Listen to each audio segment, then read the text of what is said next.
Leather Rokk here, and today we're going to do a tutorial of this gold and copper eye look that I got that we are using two different palettes with. Actually, most of the colors are with the B&H Cosmetics Solar Flare, which is this one, which has a lot of colors that are quite similar, but I needed a much lighter, whiter highlight color for the top. So for that, I used the center highlight color in the B&H Zodiac palette, because that has a real frosty white shade that I could not get out of the Solar Flare palette. And this is what it looks like up close.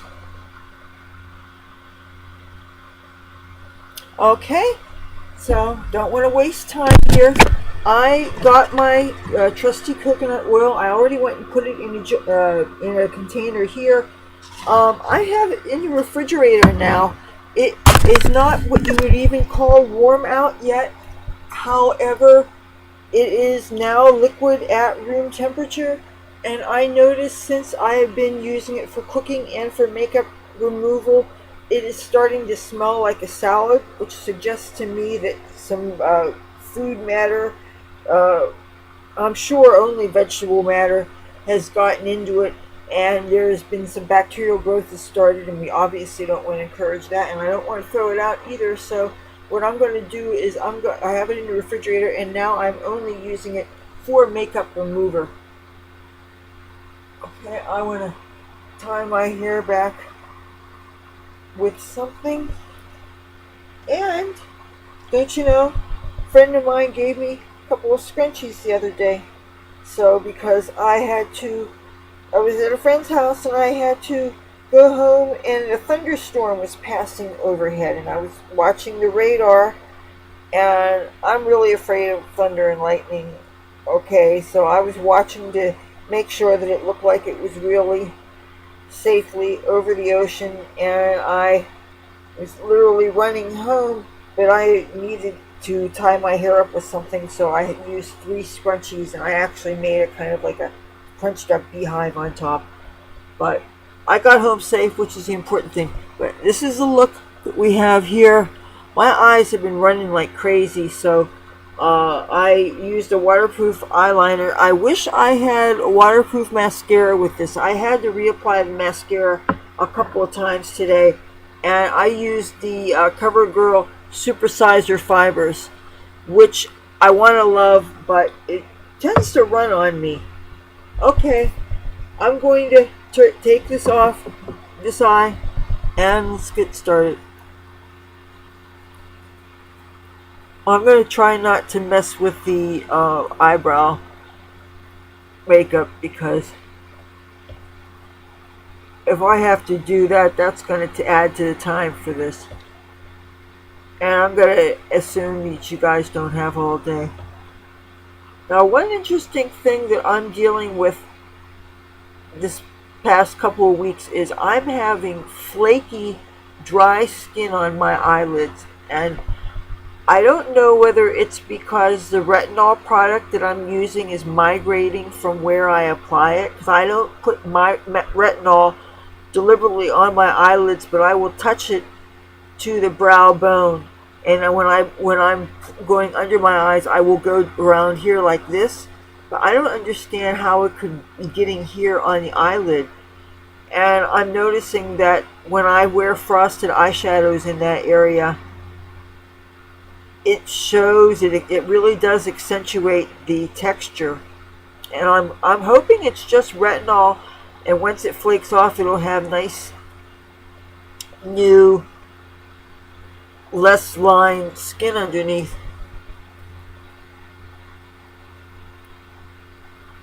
But it's the oddest thing. I'm assuming it's the retinol, because I ran out of the Peter Thomas Roth, and I'm back on my final container of Paula's Choice 1% retinol.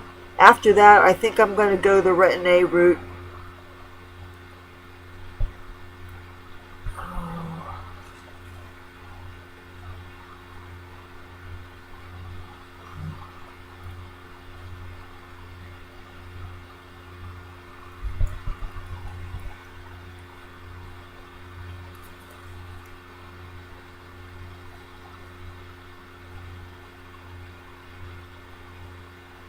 I forgot to bring a washcloth with me. But I have two different kinds of makeup remover wipes. I'm thinking a future video might be a comparison of a bunch of makeup remover wipes, because I have quite a collection of different brands now. I've been wanting to do a comparison. What I'm using right now is a brand new thing I never found before. AVA Makeup Remover Cleanser Towelettes. It says removes 99.3% of your most stubborn makeup, even waterproof mascara. Well, considering that I do the eye makeup with oil first, but I just want to get rid of any oily residue that always seems to feel like it's floating on the surface of my eye. And I want to at least not have any makeup on a surface that I'm applying fresh makeup to.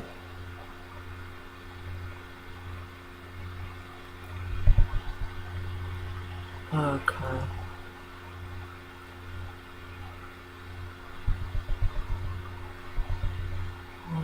My eyes are watering so much, and of course when your eyes water, it leaves behind dry salt.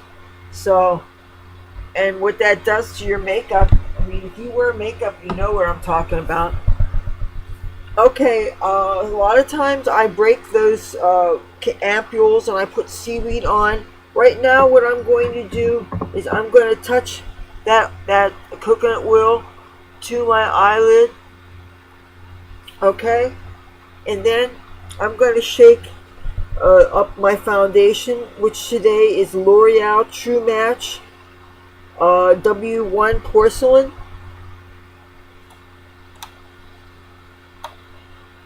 And what I'm going to do is I'm just going to use the tiniest amount on my eyelid that I already put a little bit of that coconut oil on. That's just so this doesn't dry down. Even though with the kind of shadows that I'm using, you can apply wet or dry. You could, in theory, apply them wet and totally skip this process, but then again, you really want something that evens out your skin tone and matches the rest of the makeup on your face. So I would never use an unprepped eye.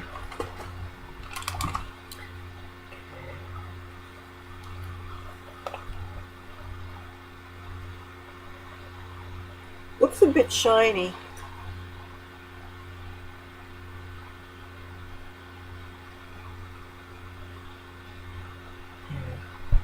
Alright, the first color we're going to go in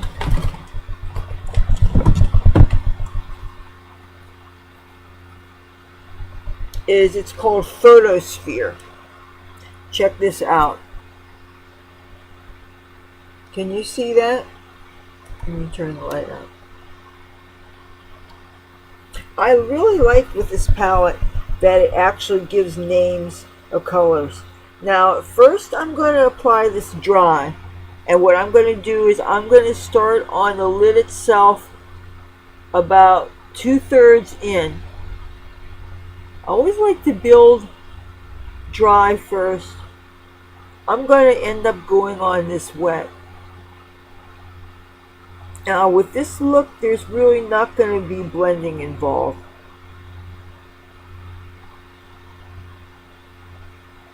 The nice thing about if you start off with it dry and end up doing at least this color wet, if you're like myself and you have a teary eye problem, and you know how when the eye tears and it affects the eyeshadow and it does weird things to it, it'll be kind of easier to fix it because you can apply with a wet brush over the colors, and you can repair it just by getting it wet. You may have to scrub off the salt, but let's face it, salt water from your tears, when it evaporates, salt is what it leaves behind, and of course it makes your eyelids feel dry. In addition to what it does to your makeup. So in order to fix the makeup, you have to remove the salt from your eyelids. Now I'm building this because I don't want to switch. I don't want it to go wet until after I've applied the other colors. I'm just barely going to start off with the wing. It's important to try to get the sides to match.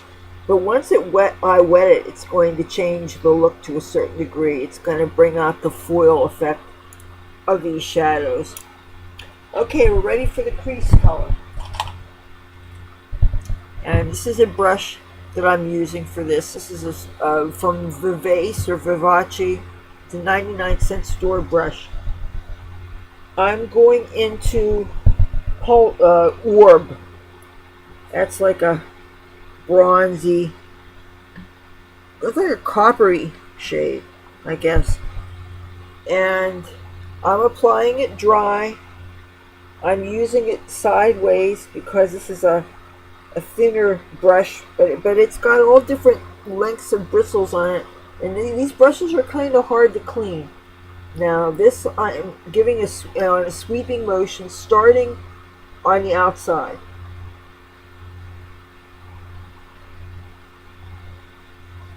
Okay, I need a good bit for this. Okay, I'm going to start in here now.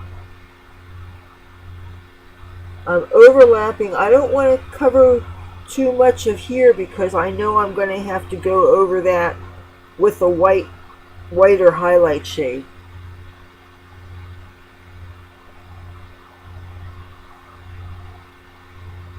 It's still a challenge for me to get both sides to match when one side's been on for a couple hours more than the other. And it's been impossible for me to do a makeup tutorial right after coming back from a club because it's been so rainy lately. It's been either it's been really rainy lately, or my eyes have just been running like a marathon. It's insane. I mean, I'm almost thinking, would it be worth it for me to take a pill for my sinus issue so I wouldn't have to deal with this, or do I really want to be taking a medicine which, while right now it might not have any effect on my life, in the future when I get older, if I'm taking other things, do I want to have to worry about the interaction of two different drugs, you know? So trying to get them to match. Okay, now it's time for the highlight color. And for that, I'm using this small brush that I got from to-go set from B&H Cosmetics. We're switching to the other palette now. We're switching to the Zodiac palette. And I need that for the center highlight palette color, which is this white color. Now, I'm sure I probably could have used one of the colors from the black white highlight palette, but actually I think those would have been too blinding, and I'm actually going for a certain kind of subtlety with this.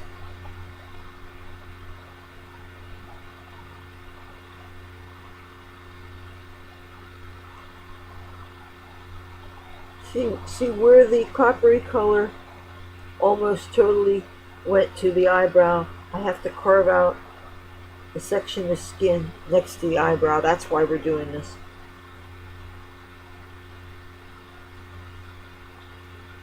And I'll extend it to down here.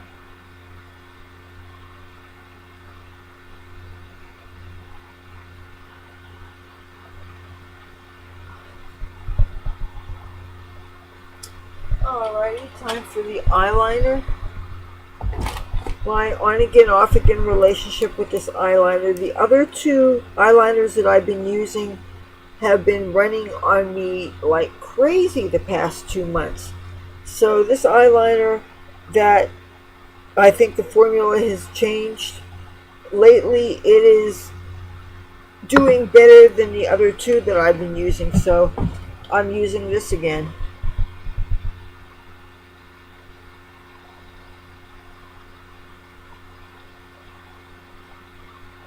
And for this look, I'm doing very, very, very fine, very thin on the upper eye line. And you definitely want to make sure it's dry before you start blinking, because you don't want it to come off on the lid.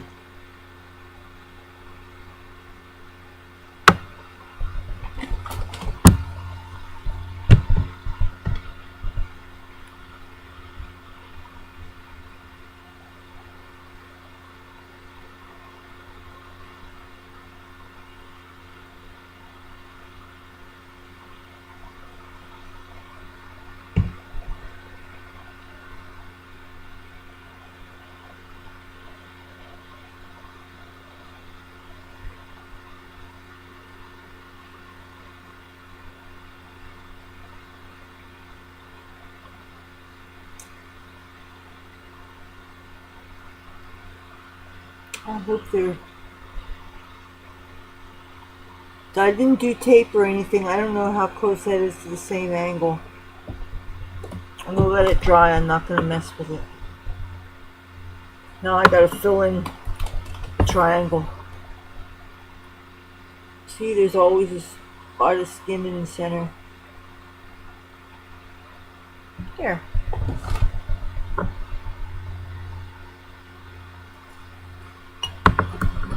Now, time for the mascara.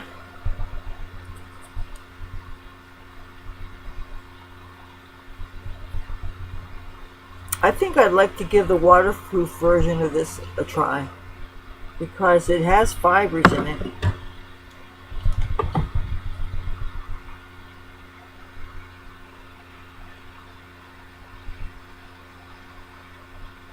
I feel like I have a film of oil over my eyes. I probably do from that coconut oil.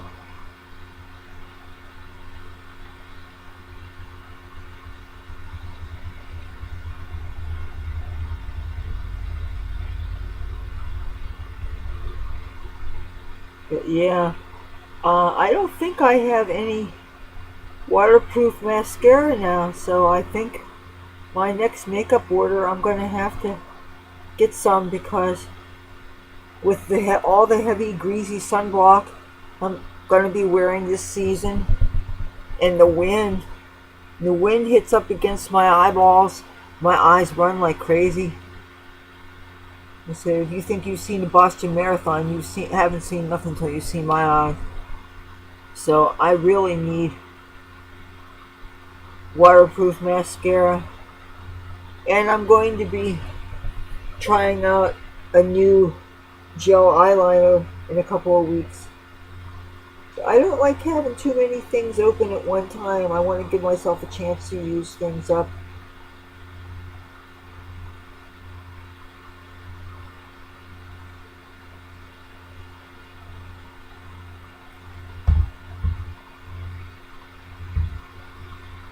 One nice thing about doing your eyeliner with a hard liquid liner at first, when you put your mascara on, the mascara will have more texture to build on.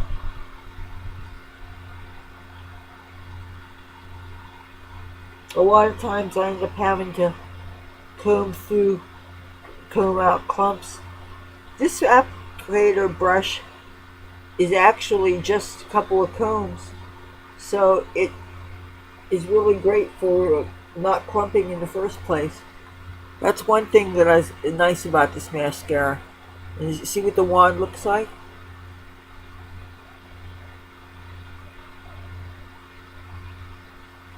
I noticed though, sometimes when you get a waterproof version of a mascara that you otherwise like, when it's waterproof it's way too thick. Like, I found that to be true with the Great Lash. I like Great Lash formula. My mother likes Great Lash also. Well, their waterproof formula is much thicker. So I guess that's kind of necessary. If it's waterproof, it would have to be thicker. Okay. Oh, You want to know what my lip color is?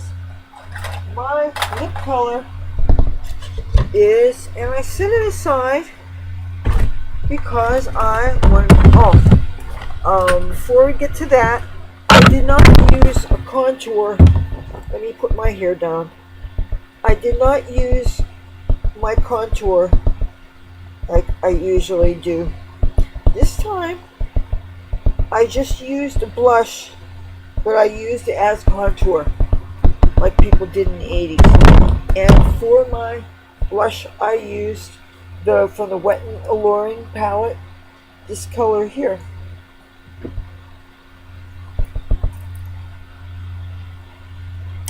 Okay, and for the highlight, I use from the B&H Cosmetics Blacklight Highlight Palette, I use the gold here.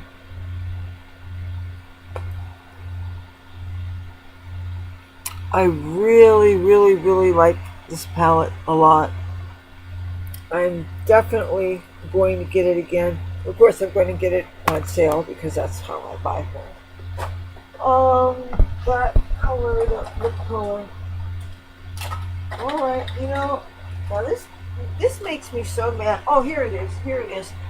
This is the B&H Cosmetics Luxe Lacquer, and the color is black, not black currant, black cherry.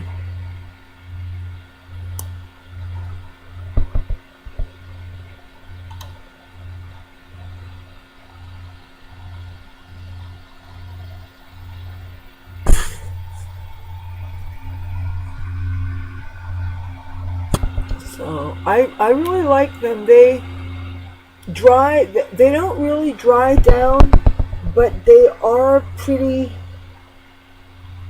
I'm tempted to say semi-permanent, but that's really not an accurate description. But I could put this on and I could go dancing all night and I wouldn't have to reapply it. But I think your mileage may vary, especially if you're drinking and you're eating. I'm sure there's going to be some come off. Let's see if there's any come off on it. Yes, there is. So this isn't one of those no transfer lip colors. And in order to remove it, you just use some kind of oil. You tissue off. You can actually scrub off a good amount and then just use some kind of oil for the rest. But these are not your no transfer ones. They'll at least, and I noticed the no transfer ones, sometimes they build up when you're applying them. If you have any kind of texture, if you have a lot of dead skin on your lips, they will look kind of cracked and kind of thick on the mouth after a while, especially if you have to do a couple of reapplications, which you shouldn't have to do. The whole idea of these lip colors is they are so opaque and they really last long, so you shouldn't have to be reapplying them unless you had a serious meal or a bunch of drinks, or maybe you got lucky or something. So anyway, that was my tutorial. I can't think if there's anything else. Oh, this was the brush that I used for the blush, that I applied it kind of in a similar manner that I would apply the contour, except I extended it down a little bit longer than I would for the contour. So what do you think?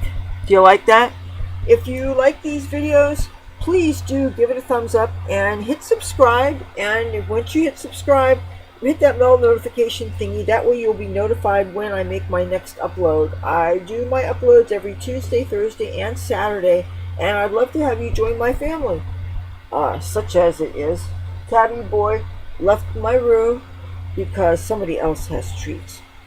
You know, I don't blame him. Okay, talk to you soon. Bye.